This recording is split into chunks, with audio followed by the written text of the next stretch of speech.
Hello, ladies and gentlemen. The mic's not muted today. It's all working fine.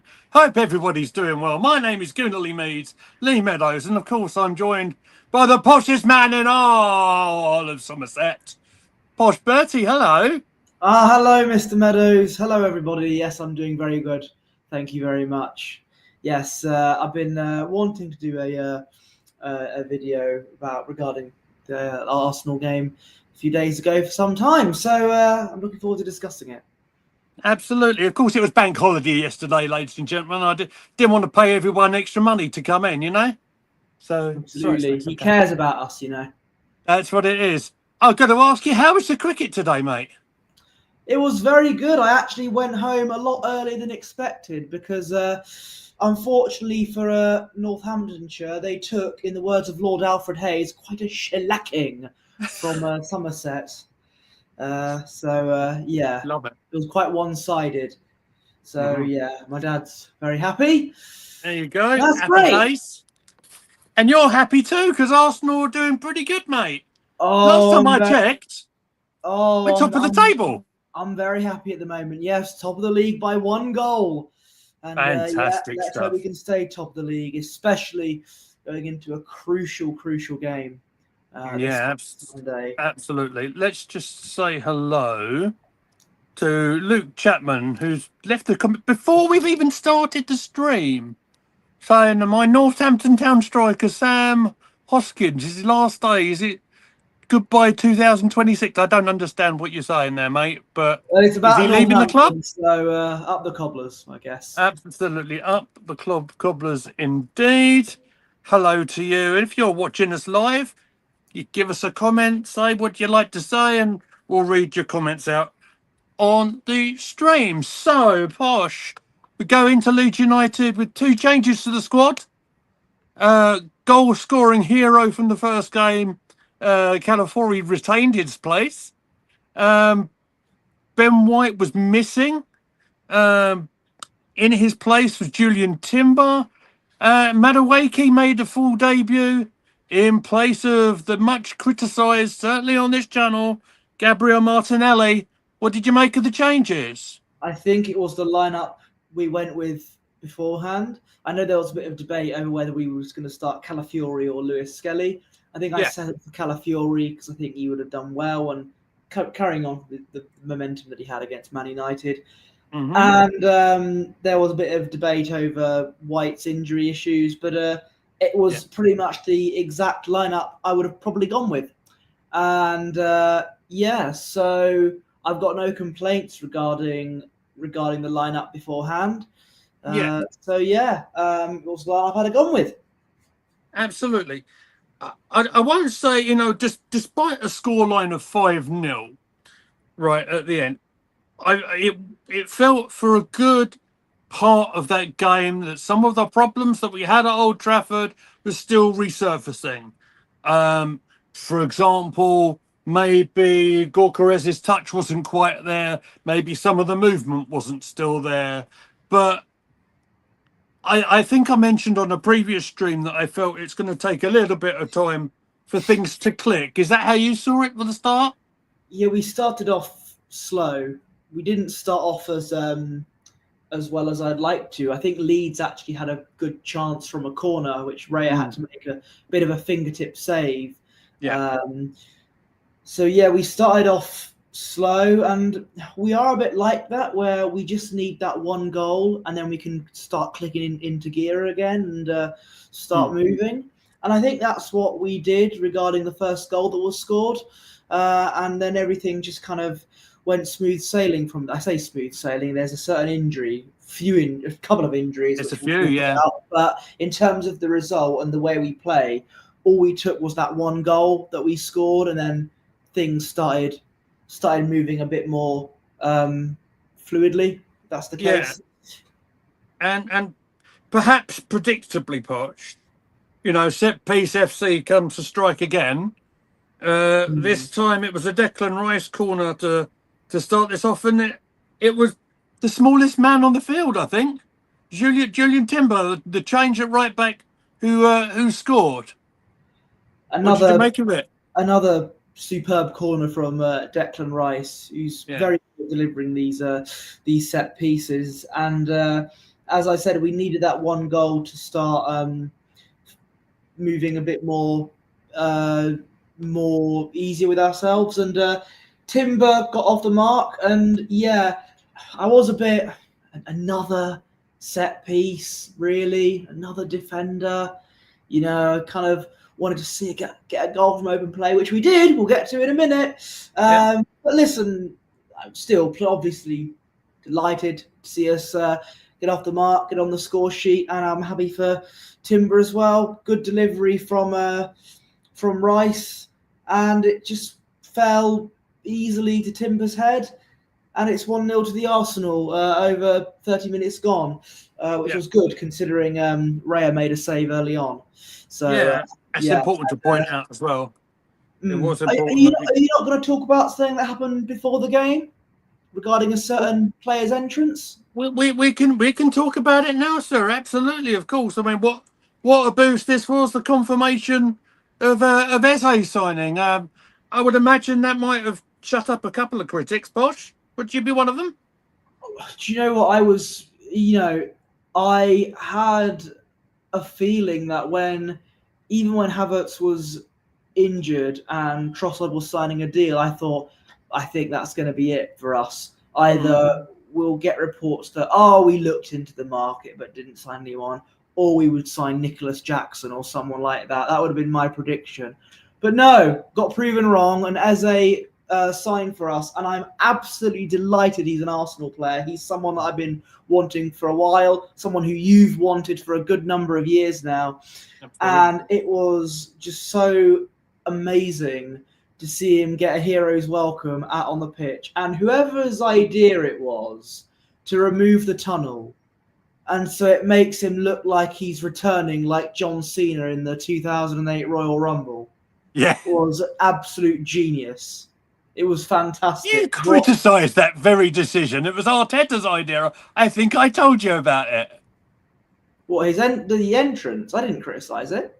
The tunnel went, and someone around here rolled their eyes at me. BX is in the house. It's lovely to see you in the live, BX. Hello, mate. Hope you're doing good. And he's got the beer emoji. Look, I'm being ever so good. I'm on the Triple H water. Good to see you, BX. But no, I thought it was a genius move to get rid of the tunnel for Eze to make his grand entrance. It was like a proper WWE kind of. It just missed the countdown, didn't it? Oh, absolutely. But I'm so pleased to see him, and with a certain injury that's happened, I think we might see him start at Anfield. I think there's a very, very good possibility. Yeah, very good possibility of that to happen. We'll talk about it after we've talked about the Leeds game. But what an entrance, what an introduction on the pitch. I think the young lad, bless him, was a little bit overwhelmed. I think he had quite a day doing the media as well. BX I was waiting for the Triple H entrance music and the pyrotechnics. Yes, absolutely. But I mean, he done his media thing with Ian Wright. Fantastic interview. If you've not seen that on YouTube, you've got to watch it. It's really good. BX thinks it's time to play the game. And BX. Is it time to play the transfer game? Because that's what Arsenal will be doing this week, I think. We've got news of possible transfer outs later on. It's nice to and the expectation is up there, because I think a lot of Arsenal fans can relate to him in the same way people related to David Rocastle, someone in the mould of a creative, exciting young player from Arsenal's, their breeding ground, if you like, from the training camp, from Hale End, another Hale End boy. And I think it was a great idea to use Ian Wright in that video, because obviously I'm not comparing him to Eze, but both have come from Crystal Palace to Arsenal. I think Eze was about a year younger than when Wright came to Arsenal from Palace. He was 28 and Eze's 27, but it's similar backgrounds and Yeah. similar, going from Palace to Arsenal. And yeah, I think it's very, very nice they included Ian Wright in that. And it's Yeah. just, I did see the interview, and it's very like heartwarming to see, because his mum kept all of his like shirts from when he was little, and I they were saw all that. Arsenal shirts. So it's meant to be. It was just, in a signing is just, it's just perfect, and Yeah. that's what it is. So yeah, it's an Arsenal type of signing that all the fans have wanted. So yeah. It's one of them. It's one of them signings that even. I mean, how can I say this, Posh? You're not the most positive of people around the club, are you? But even you're waxing lyrical on this one, and it probably says a lot. And Yeah, I it's one of mean, them has united a lot of people, even on the dreaded Twitter, hasn't it? it has. I don't think Eze knows how much he has united an entire fan base like this. It's Yeah. very rare that there was so much happiness within the Arsenal fan base from last week onwards, since that transfer. And I just hope we just continue with this. And I said we want to build on with a big win against Leeds, and we've done that. I think we should talk about the other goals now, shall we? Well, we shall do that in just a second. I will just Ooh. read out the comments. There's two comments from BX saying that my heart sings with this signing, and possibly quite tellingly as well. My faith and confidence in the club has been restored. I will put that comment in my brain and store it just in case we need it at some other stage. Well, In I all think seriousness. we're only 2 games in. Whilst I'm very pleased with the signing of Eze, in terms of performances, listen, we're only 2 games in, so let's not say that we're going to win everything after 2 games. But I You know know me, that's not mate. like you, BX. I know you wouldn't be saying that, but yeah. Obviously, I'm pleased with the signing, but let's not get too carried away and start assuming we're going to win everything. Absolutely, you know me, mate. I only look at the Yeah. next game coming up, don't I? Really, I don't. I don't Mm. go too far ahead of myself. Mm. But there you go. Anyone else is watching, please leave a comment and like the stream and all that sort of thing. Let's get a bit of an audience going. Let's please the algorithm and all that fun stuff. Thank you.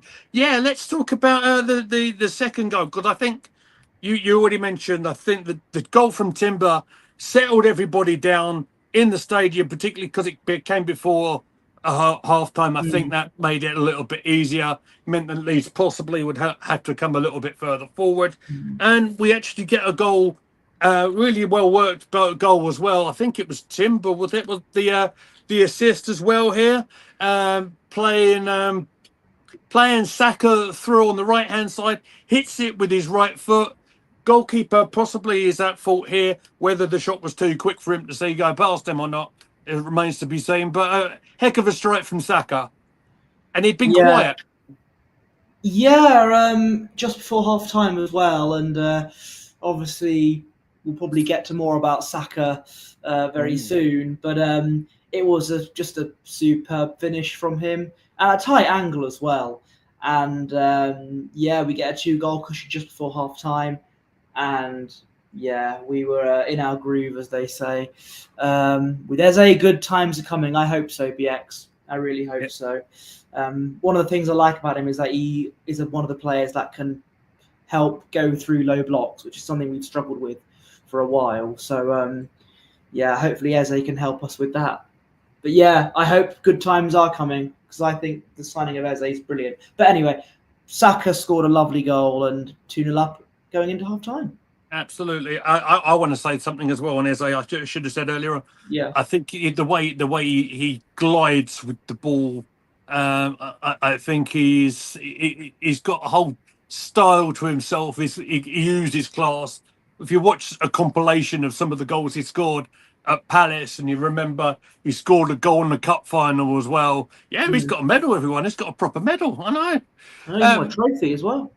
There you go. So you know what, his style is something I think we really crave. He does play quite a lot on that left hand side, so maybe that problem area may be slightly solved. We shall see where he lines up. Because I would imagine, as Posh has alluded to, with Saka presumably going to be out now. I've read anything between 3 and 4 weeks Yeah. with a hamstring injury. Now, you were quite critical on Twitter, and it's very easy to jump to conclusions. And you said something on the lines of, "Who'd have thought it? Maybe rushing him back from an injury and all that sort of thing." I should remind everyone, it was the other hamstring that's got injured, not the one that he already had the surgery on, which went, made him miss a long time. Let's remember, I thought when he did come back at the end of the season, they were using him sparingly. He's also had the whole summer to rest it and do whatever training. Sometimes that injuries happen. I'm not saying that he's been overworked, because I don't believe that, but you can very easily jar a hamstring just running. It's very easy to say, "Oh, who'd have thought this would come?" But injuries are something that happens in football, particularly, when you do recover from injuries. Sometimes things happen like that. Reoccurrences do happen. Yeah, BX, it was the other hamstring. It's not the one that got it done last season. It was the other side. If you read Arteta's post-match on Arsenal.com, he did clarify that. The thing is, why are we always having hamstring injuries constantly? Almost, it's always us that are getting hamstring injury after hamstring injury. It's not bad luck. It's not a coincidence anymore. And thank God it's only a few weeks. And thank God it was the other hamstring rather than the same one. But this all comes back to not getting an adequate backup for him all these seasons ago, and having him start in all of these games. Arteta did run him into the ground, and last season he paid the long-term price for it, and I probably still wouldn't have rushed him back that much last season. And this is, I think this is what happens when you rush a player back. And thank God it was the other. It was. I mean, obviously it's terrible that he's injured, but at least it was the other hamstring, and it was only for, I think, 4 weeks. But that was a nasty warning shot there, because I worry that if Arteta's not careful, Saka's going to turn into the next Michael Owen. Incredible young player, but completely, I'll just say it, ruined by injuries. Not completely ruined, but he has to change the way he plays and was never the same again by injuries. If we're not careful, then Saka's going to be Arsenal's Michael Owen. That's my worry. I get your point entirely, and BX saying we needed squad rotation and depth for 3 years already, and I get all them points completely, but and you're right, the comparison with Owen's great, because Owen came into a Liverpool side, and you're right, he kept on playing, and yeah, he did have persistent injury problems. You're right, but look, and you talk, why is it always Arsenal? Well, Newcastle picked up injuries yesterday, maybe not necessarily hamstring injuries. I think it's a bit silly to say, why is it always Arsenal picking up hamstring injuries? Because I think injuries happen throughout professional football in all sorts of leagues. Even but your beloved Ebbsfleet, I'm sure you'll pick up an odd injury here and there from a muscle injury or whatever. Yes, it happens. We've had a very high amount of hamstring injuries last season. You had Saka, Havertz, Martinelli, Gabriel, Saliba. I'm probably missing, I think Odegaard might have had a hamstring injury back in, was it August or September last year? I'm sure he picked up a muscle injury or something like that. Yeah. All of those injuries for those players were all hamstring injuries. That's not a coincidence to have that same kind of injury to all those players. It's not bad luck, I don't think. It can't be. I think that it's yeah. And already we've got the likes of Ben White, Kai Havertz, Saka, Odegaard, Norgard as well, all injured, and it's 2 games in. So again, this is not bad luck. And I do agree, BX. I think it is due to a work overload. I think it is due to intense training. And a part of it is, all right, the fixture. Yes, there are a lot of fixtures nowadays in football, but we don't, maybe off the pitch, intense training. I don't know. Why are our players, why is it our players that are dropping down? Remind you, we've just come off pre-season training, which is going to be intense anyway. It's intense for everybody. Kai Havertz has played minimal minutes pre-season anyway. He played something like 20 minutes against Manchester United at Old Trafford. And from back of having a previous injury, he seems to have picked up something. Now, the problem is, we don't know we don't know the extent of what's happened to Havertz. As far as I'm concerned, that's not been, from reading what I've read, that's not been announced. So, yeah, it's a worry, and I agree with you. But again, sometimes this thing with Havertz can happen. And yeah, Ben was missing. He got taken off after 60 minutes. Because he'd played only not much over a pre-season from what I remember. And then, of course, he's missing. I don't know what's happened to Norgard. That's one's a mystery to me. But again, we've got the likes of Timber, who's come back after his injury. Now he's had a go at right back. So, maybe they just hadn't risked Ben. I don't know. But we'll see. Maybe things are a bit clearer. We'll hear a bit more, of course, on Friday on the press conference, and we'll maybe learn a little bit about how the players that are missing are doing. Just bear with me a second. I need to have a bit of this. No worries. I'll just read the comment from BX saying, losing Saka, Odegaard and Havertz this early is very concerning. Thankfully, we have some cover this time around. Well, Havertz, whether Mr. Meadows likes it or not, was going to probably be a bench player this season because of Gyökeres coming in. However, it is unfortunate to lose a player like that. And of course, Saka and Odegaard is a massive blow. But we do have depth, which is something we did not have the past few seasons. Especially depth in attack. And, the Cobblers beat Exeter City 2-0. There you go. Go on, Luke. Fantastic news. Good to see you live, Luke. Is that in the Carabao Cup, by any chance, Luke? I don't know. Maybe. I know it is Cup night tonight. I know they're...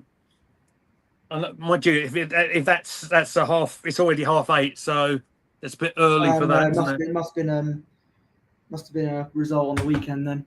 Perhaps. You mentioned Odegaard. Yeah, we should cover this. He did go off in the first half with what looked like a shoulder injury. I know he tried to play on. I think he was on the pitch when the first goal went in. He just said he did. I don't think he felt right, and he got replaced. Ethan Waneri came on, Posh. You got some minutes. I bet you were pleased about seeing him on the bench. I was shocked. Arteta giving Waneri some minutes. The end is nigh, as they say. But yes, no, I was very pleased to see Ethan come on and playing more in the number 10 role. I've said that I'd prefer him on the right than in the middle. Whilst he's still very young and he can always learn to adapt and play in these positions. He's got plenty of time. I always thought that the right was on the wing was his better position, but I thought he did very well. In fact, I think he made a big contribution to the second goal, and I think he certainly made us look a lot more livelier when he came on. And yeah, Well, he did and he didn't, because he did win the ball in the midfield, didn't he? But then, okay, oh, thank you. I might have to hand the reins to you in a minute, Posh, because I have a bit of a situation indoors at the moment. So Okay. yeah, I might. Okay, all right. But I'll say he lost possession. Rice won it back, and then of course it led to Hmm. that Saka having the goal. Erdegaard picked up his shoulder injury. Would you Yes. like to hold the fort a little bit? Talk about the loss of Erdegaard. Keep an eye on the chat. Keep Posh busy for a little bit, because I do have to need to go and look after Amy for a second. Is that all Okay. right? No worries. Thanks, I'm mate. sure they'll. I'm sure they'll look after me. People in the chat. But yeah, it's as I mentioned, it's just concerning having a lot of key players like Odegaard and Saka injured, so early. Again, BX Gunner says Odegaard hasn't looked fit for 2 weeks. He hasn't been the same since last season. I do think there's a player in there. I mean, but since last season, he's not been the same. Was it the injury he picked up last season? Is it just, I don't know. He seems as if he was destined to go down. Well, like I said, he was a different player last season from all those seasons ago, and I don't mean that as a compliment at all. I mean that as a critical way. Odegaard was not the player, yeah, that we know he can be. But we've got Eze now, as we mentioned. I do expect to see him start in the middle at Anfield on Sunday, because obviously Odegaard's injured, and I think the number 10 is Eze's natural position. I do think he can do a good job on the left wing. Sometimes when he's at Palace, you see him on the left. The left 10 is essentially, he's on the left some of the time there anyway. I do think he can do a good job on the left, but his main position is an attacking midfielder, and I think we'll be seeing that at Anfield because of Odegaard's injury. Luke Chapman, my Northampton Town 18th or 2nd, 2-18 up the table because of the win. Where are the cobblers in League One? I'll have a look for you, Luke. Where are the cobblers in League One? Yeah, they're 18th. Played 5, won 1, drawn 1, and lost 3. I assume old Kevin Nolan's still the manager. BX Gunner, I see Tyler Adams from Bournemouth, who's similar in size to Odegaard, judo flipping opponents. Then I see Odegaard looking soft as a tissue. It's all that hair flicking, BX. That's what it is. Oh, we'll get to Gyökeres's little cheeky celebration. Oh, the penalty in a minute. I see a lot of attacking midfielders, especially last season, that could do as good, if not better, than the effort that Odegaard put in last season. Eze is one of them, which is why I'm so glad that we signed him. Yeah, I mentioned Adam Wharton as well. There's a lot of players that from last season that did a better job than Odegaard. Not saying Odegaard's a terrible player, but he hasn't been the same from last season onwards. Zubmendi is my gem in the midfield. He's fantastic. He has been a very, very good signing. Yeah, I think he has adapted very well to the Premier League, and again, I think that's a very good signing. And that was an Arteta signing, and I bet you this will be when Lee Meadows returns when I say this. A lot of praise goes to Mikel Arteta for the signing of Zubmendi. Oh, what do you know?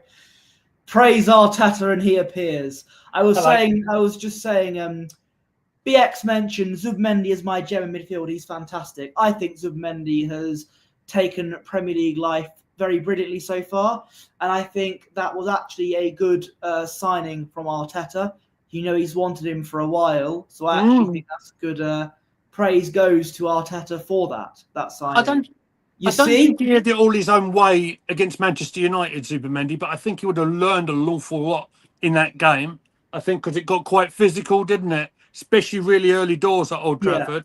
But he's adapting really well. Like I said, I think with a lot of the players that have come in, a lot of it is all about adapting to the league. And when you got a player in that engine room in the midfield, when you've got a striker up top who's just learning the league, and you get the likes of Jamie Carragher and other pundits jumping on him after one game at Old Trafford saying, "Oh, he's not up to Premier League standard." Just have a little think about how other strikers and how other midfield players, other players from other leagues have adapted. I think people were very quick to jump on people, weren't they?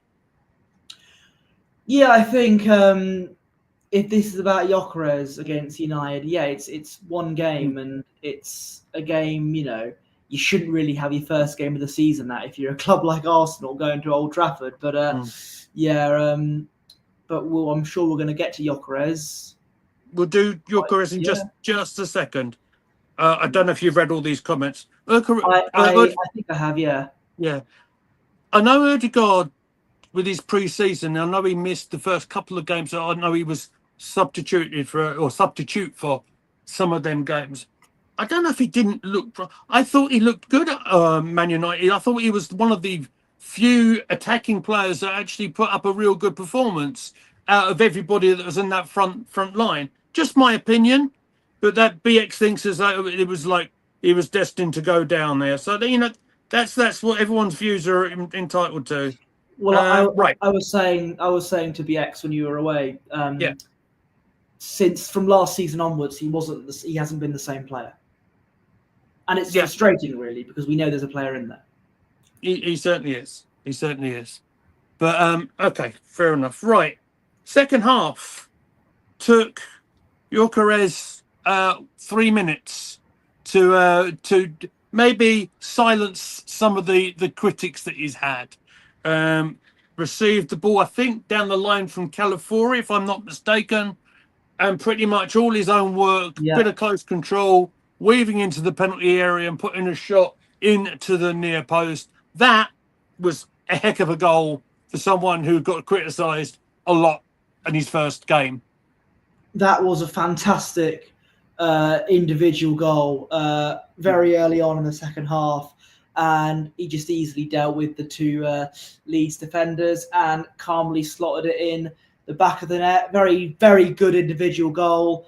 And yes, the big man has arrived. And the more goals, the merrier.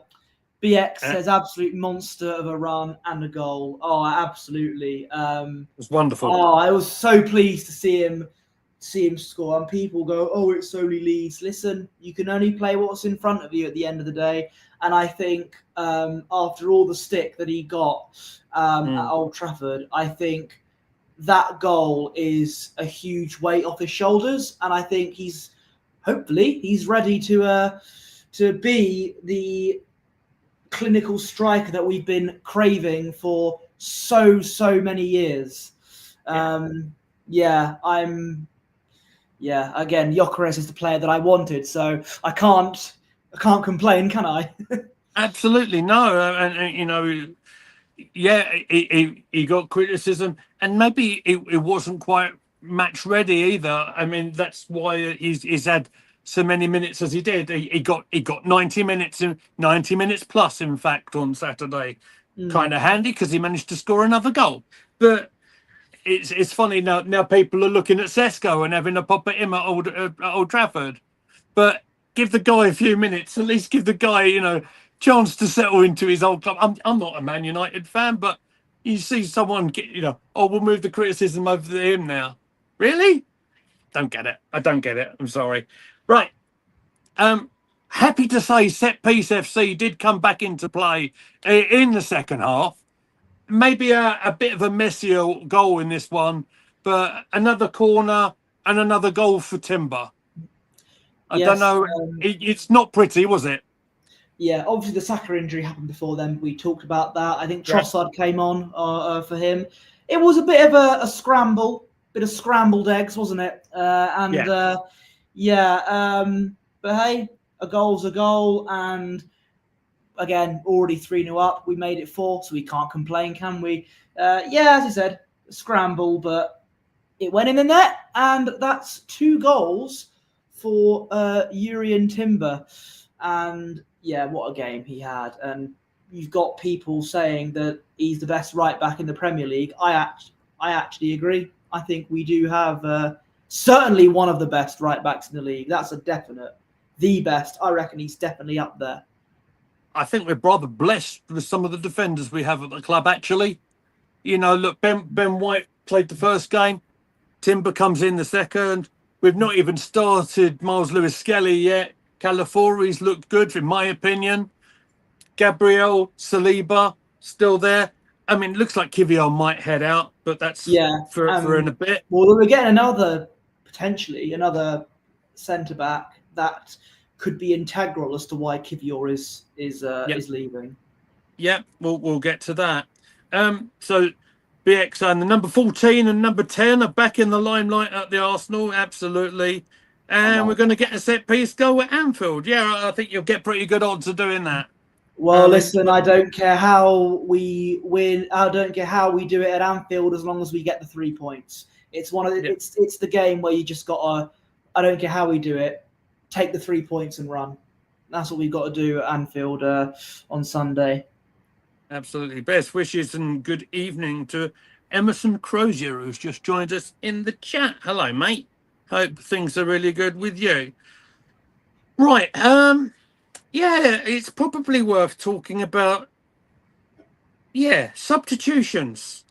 All of the match substitutions happened within about 63 minutes, mate. I thought you might want to talk about, you know, how extraordinary was it for all the subs to happen so early, and wasn't it nice to see young Max Dowman having a good run out? I certainly didn't expect Dowman to come on, and if it was ever going to happen, he'd have done it the same as how Wanyeri would have debuted in like the 87th minute or something, just for a bit of a run out. But Dowman got about half an hour, if not more. And for a 15-year-old to get that amount of time is extraordinary. And yeah, I was really happy for Max Dowman. But yeah, a guy who's in year 10, still doing his GCSEs, and he's playing for the Arsenal. So fair play to him. And listen, for a 15-year-old to get that amount of time, yeah, it's extraordinary. And you know what? I know he's only 15, but he was very good when he came on. He was really good. Absolutely. He looked very lively, and he was very good in pre-season. I'm not going to be one of those people saying he should start every game for us. He's 15, okay? I'm all about Hale End boys getting a chance and all that. It's a sentimental thing, but come on. Max Dowman's 15, all right? You can't regularly start him. He's still young. He's got to go to school, for God's sake. Exactly. So, yeah.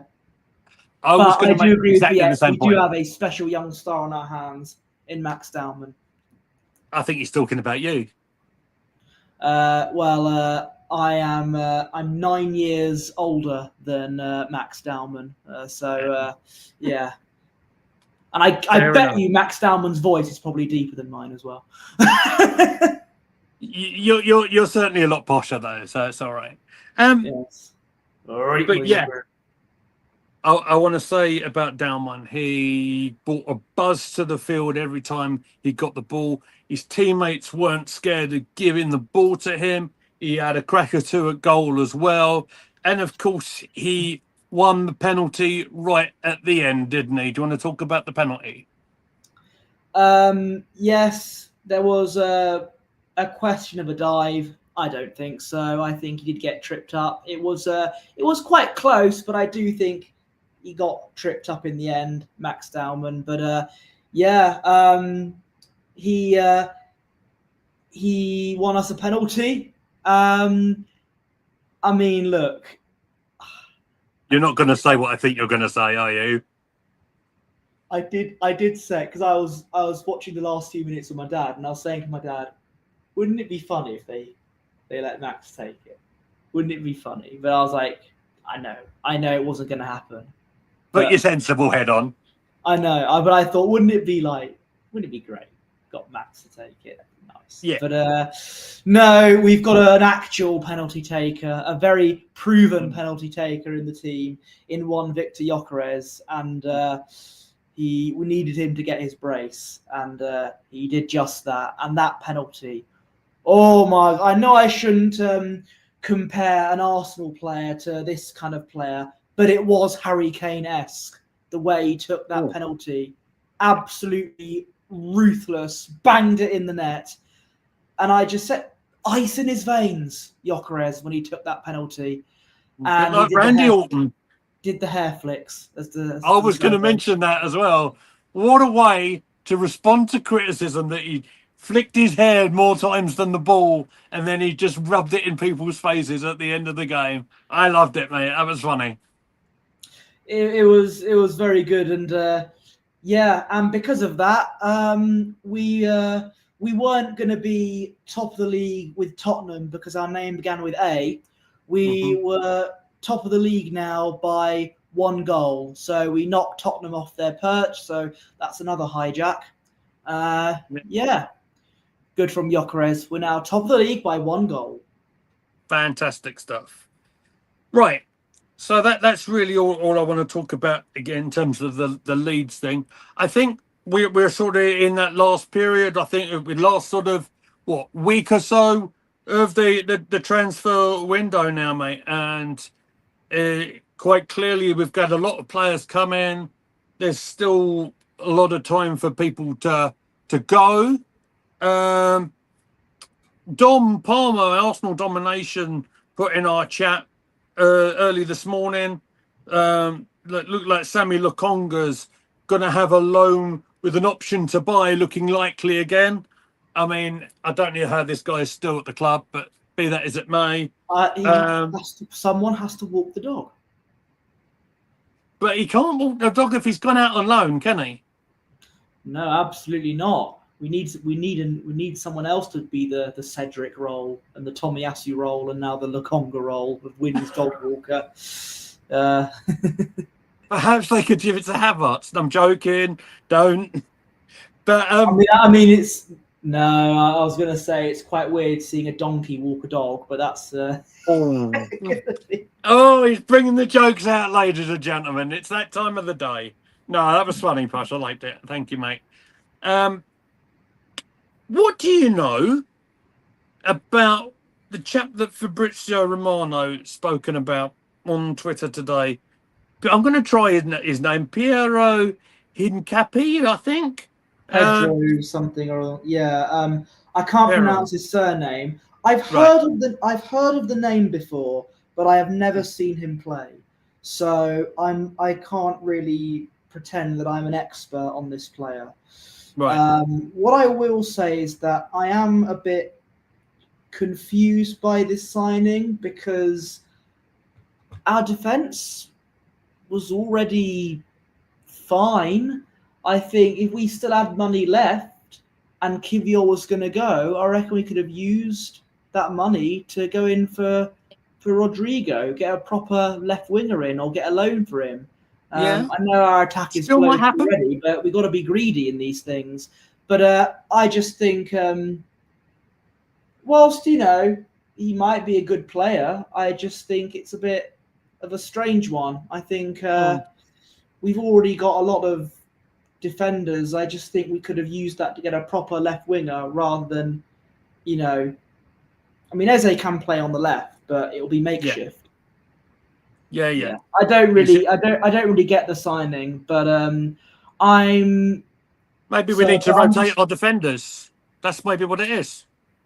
Yeah, and a lot of people think that this is going to push Lewis Skelly into midfield.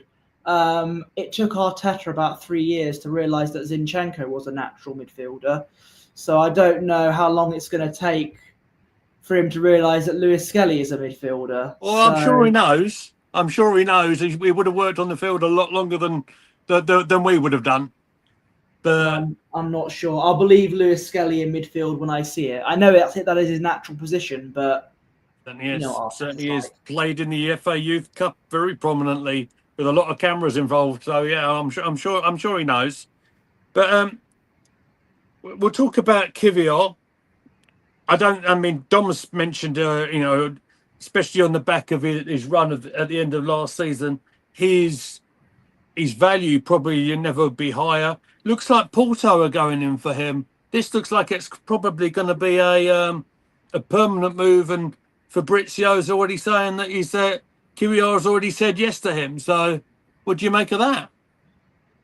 It's another loan with a option to buy. I do hope they activate these option to buys because then we can be able to actually sell players.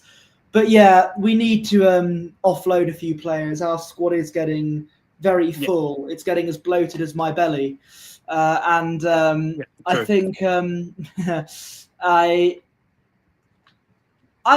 understand why Kivior is the one to go. What I will say is that if Gabriel didn't get injured last season, I'd have said, yeah, I think Kivior should definitely go. And whilst I'm not against him going, I do want to say that Kivior has left on a high because when he replaced Gabriel, he actually managed to fill that hole quite adequately.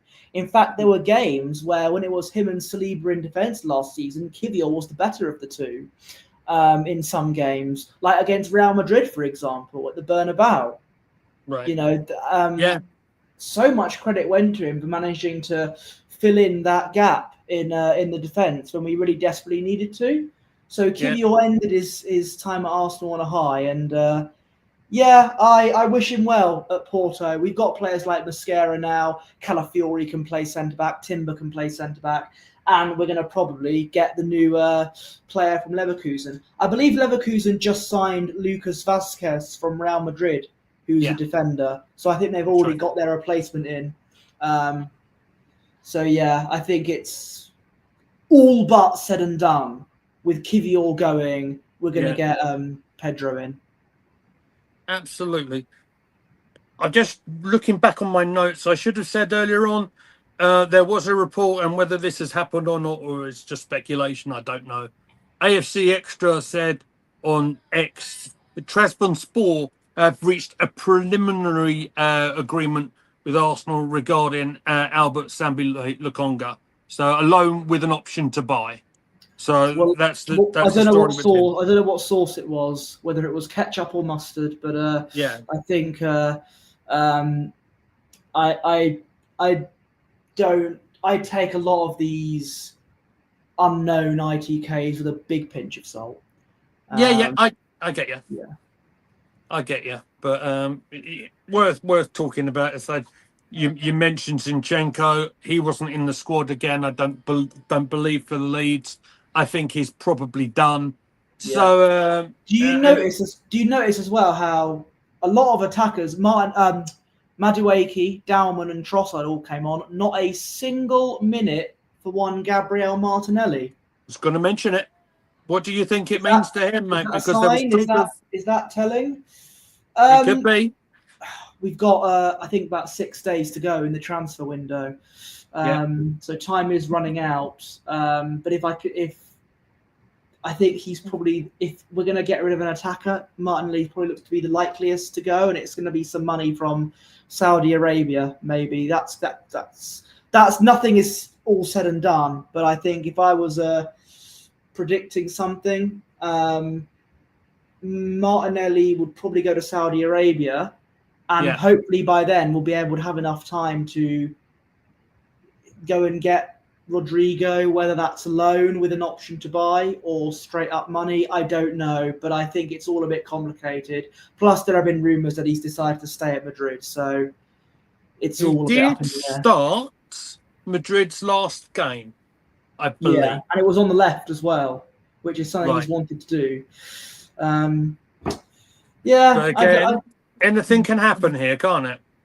Anything can happen in the World Arsenal Federation. Yes, absolutely. Yeah, very good. Very good. Like that. Thank you very much, mate. But, yeah, again, we'll see what happens. So, I think probably that's all I've got to talk about in terms of my notes, which are allegedly on my phone book here. But anything else you want to? Yeah, hang on a second. What's this? Leeds checking to see who's better, Martinelli or Madueke. Well, what do you think, Posh?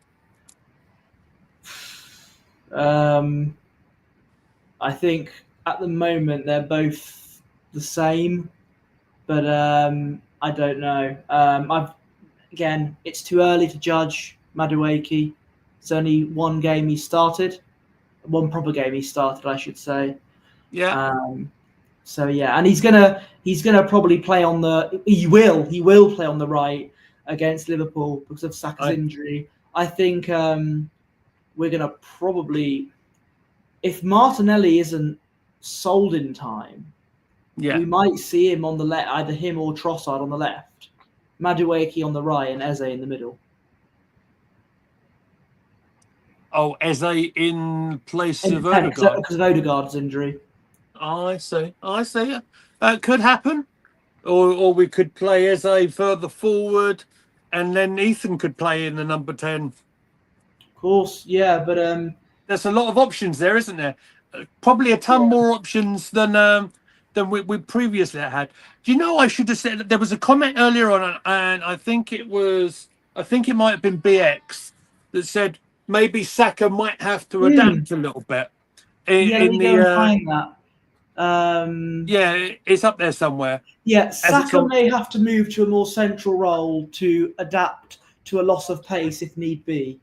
Yeah. What do you make of that? Because I think a few years ago I was like, do you think he could play striker? I said that a few years ago. It was just a silly idea, but can you see him going more central to help with the injury issues? Because I'm not sure.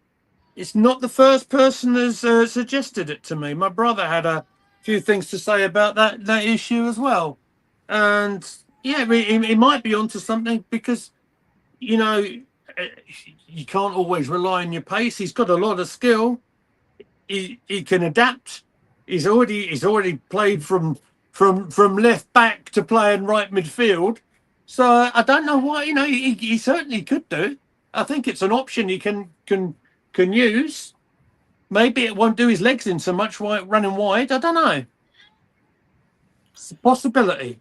Yeah, absolutely. I'm just concerned about Saka on the injury front. I know it's only 4 weeks, and I know it was the other hamstring, but it's a warning shot for Arteta, really. But yeah, as I said, I don't want him becoming a player that could have had the world at his feet, but injuries, affected his career. I don't want him to become that type of player, as I mentioned about Michael Owen and players like that. I was going to say Abu Diaby, but that would be a bit too harsh, I think. All very, very different scenarios. I think Abu never really had a chance, did he? The minute he started playing a couple of games, he picked up another bad injury, and he picked up some of the worst I think I've ever seen. So, but hopefully we won't get Saka in that sort of position. Fun fact, the last time we won at Anfield, Diaby was in midfield. That was 2-0 in 2012. Oh, someone's doing their homework. Very good. No, I remember it. Podolski and Cazorla. I remember the game. It was, I think it was quite early on in the new season, and that was the last time we won at Anfield. Talking of Anfield and talking of Liverpool, what are your feelings coming into Sunday's game? Having watched, I don't know if you did, the game against Newcastle last night. I caught some of it. I actually caught some of it when it was 2-1. So I caught the juicy bits, I guess. But yeah, I think Liverpool are showing the rise above hate, never give up, do attitude by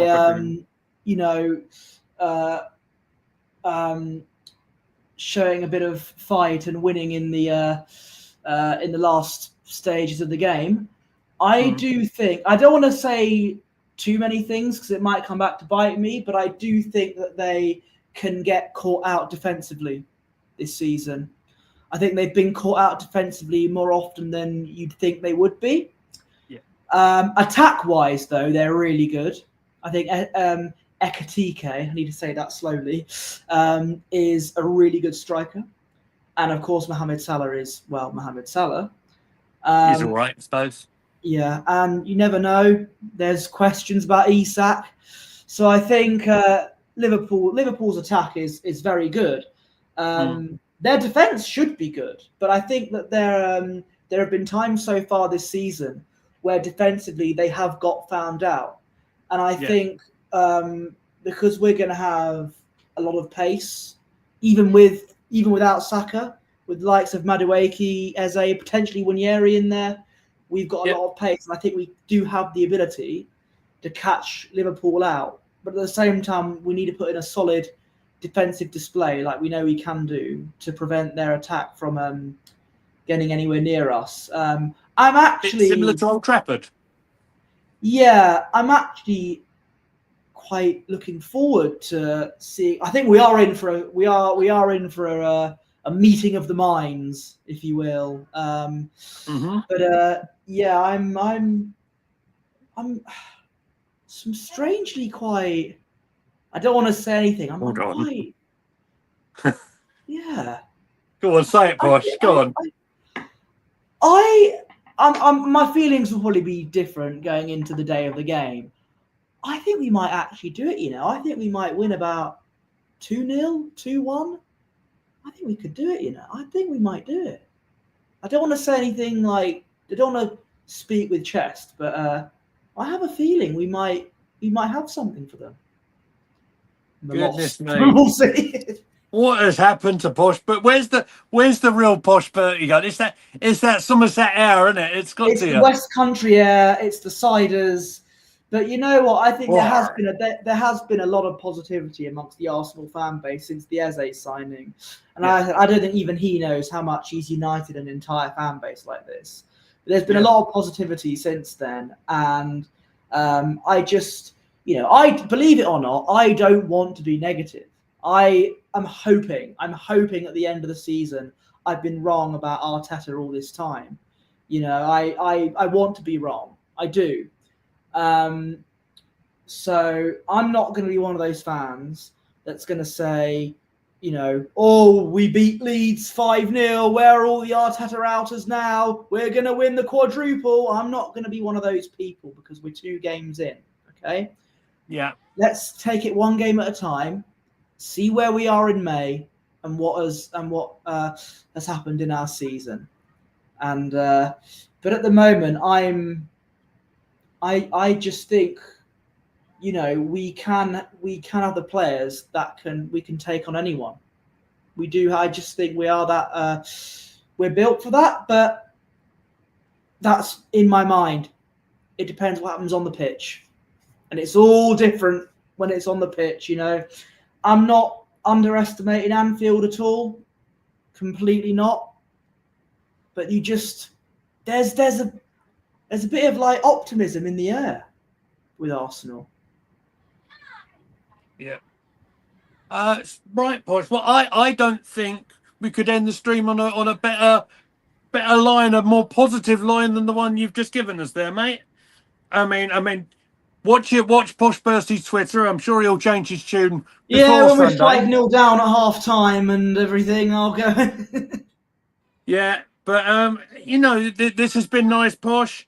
We got through the review Leeds. We got through a lot of transfer activity, and we even heard Posh Bertie being positive about a game at Anfield. What more could anybody want for Posh? Have you got anything else you want to plug? If you want to promote anyone or anything? Well, just to clarify, I'm not going around saying we're definitely going to win. I just have a feeling in my big old belly that something quite intriguing might happen in a positive light when it comes to Arsenal and Anfield. Something's in the West Country air. I don't know what it is. Probably lovely cider. Stuff. Anyway, lovely stuff, Posh. What do you want me to do? Did you say? I said, is there anyone else that you wanted to give a shout out before we go? Not that I can think of, but you can find me on X at Posh Bertie and my Instagram's at Bertie Wanless. And you could have also find me on this channel. I've been making a few appearances on this Who'd have thought it? channel. So yeah. Who'd have thought it? And of course, if you wanted to find me on X, you can find me at Goonerly Mead. You can get hold of everyone on the channel at Gooner Gathering. This has been a joy. Thank you very much, Posh Bertie, for your time this evening. We've been going for about an hour. Now's a good time for me to get going. Thank you all for watching. If you got this far on the video and you haven't liked it yet, please do so. It helps us out tremendously. And yeah, that is it for now. I'll let you know when we're on air on Twitter next. Take care, everyone. We'll see you next time. Cheers.